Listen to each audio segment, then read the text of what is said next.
A 2-year, 50 million person experiment in changing how we work the office was never one size fits all, it was one size fits some, with the expectation that everybody else would squeeze in, by Emma Goldberg.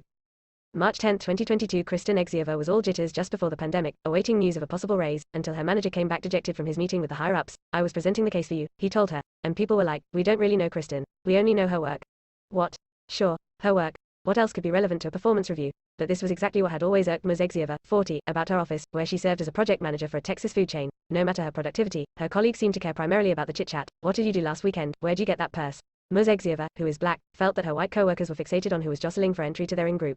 What does all that matter for my pay? She wondered. If we're being real, I don't care what you did last weekend. Remote work brought a reprieve. Several months into being sent to work from home, Ms. Egziabher got a promotion and an 11% raise. If I had continued going into the office, she added, there might have been some excuse around likability. When one of America's earliest open-plan offices debuted in Racine, Wisconsin, in 1939, women made up less than one-third of the country's labor force. The design of that early office, not so different from the one that modern workers experience, fit the needs of a particular employee, someone who could stay late because he didn't have to rush home to make dinner for his children, someone pleased to cross paths with the boss because it meant time to talk golf. The office, in other words, was never one size fits all, it was one size fits some, with the expectation that everybody else would squeeze in. Office banter, for example, might have been a small annoyance for a segment of workers, but for many others it amplified a sense that they didn't belong. The last 2 years ushered in an unplanned experiment with a different way of working. Some 50 million Americans left their offices. Before the pandemic, in 2019, about 4% of employed people in the US worked exclusively from home. By May 2020, that figure rose to 43%, according to Gallup. Of course, that means a majority of the workforce continued working in person throughout the last 2 years, but among white-collar workers, the shift is stark. Before COVID, just 6% worked exclusively from home, which by May 2020 rose to 65%. The only thing holding back flexible work arrangements was a failure of imagination, said Joan Williams, director of the Center for Work-Life Law at the University of California, Hastings. That failure was remedied in 3 weeks' time in March 2020. But now some executives are throwing open their office doors, propelled by loosening COVID restrictions and declining cases. Office occupancy across the country reached a pandemic peak of 40% in December, dipped because of the Omicron variant and then began to rise again, reaching 38% this month, according to data from the security firm Castle. Goldman Sachs, JP Morgan Chase, American Express, Meta, Microsoft, Ford Motor and Citigroup are just a handful of the companies starting to bring some workers back. When over 700 people responded to the Times' recent questions about returning to their offices, as well as in interviews with more than 24 of them, there were myriad reasons people listed for preferring work from home, on top of concerns about COVID safety. They mentioned sunlight, sweatpants, quality time with kids, quality time with cats, more hours to read and run, space to hide the angst of a crummy day or year, but the most strongly argued was about workplace culture.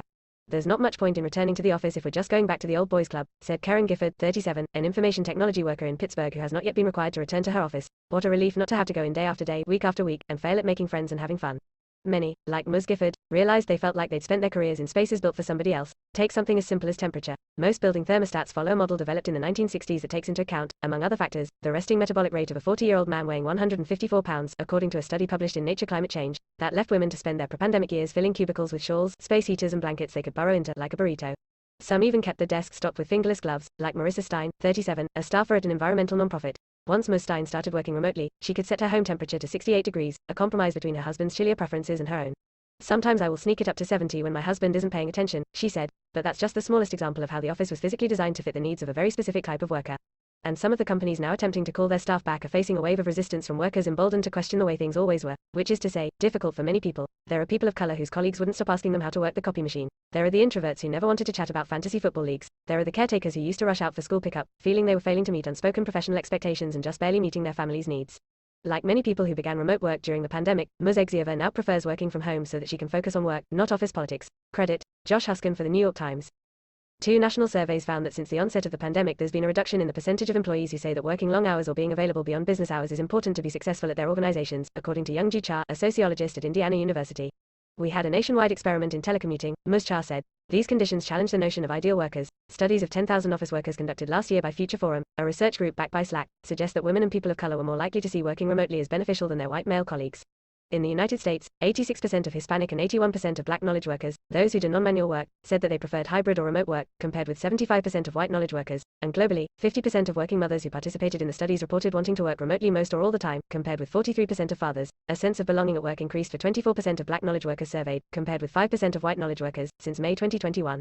Of course, some miss the work-life boundaries that the pre-COVID lives enabled. My husband will sometimes come home and turn on the TV, and I'm like, you turned on the TV in my office, said Barbara Harris, 49, who works in professional services in Virginia. Others, especially managers, argue that culture building is tougher to do virtually. Does anybody really want another Zoom trivia night? Some people wrote to the Times to mourn their bonding conversations with teammates over Dungeons & Dragons, Nintendo and Marvel, or simply to say that remote work can get lonely. I feel a little bit depressed when I wake up at 8 a.m., go to my coffee table, sit there at my computer on Zoom from 9 o'clock to 5 o'clock, and then just close my computer and haven't left my tiny studio all day, said Dave Marquez, 24, a student and freelance writer. but managers pressing for a return are finding themselves up against those employees attached to their newfound sense of comfort. Before the pandemic, Ms. Gifford, in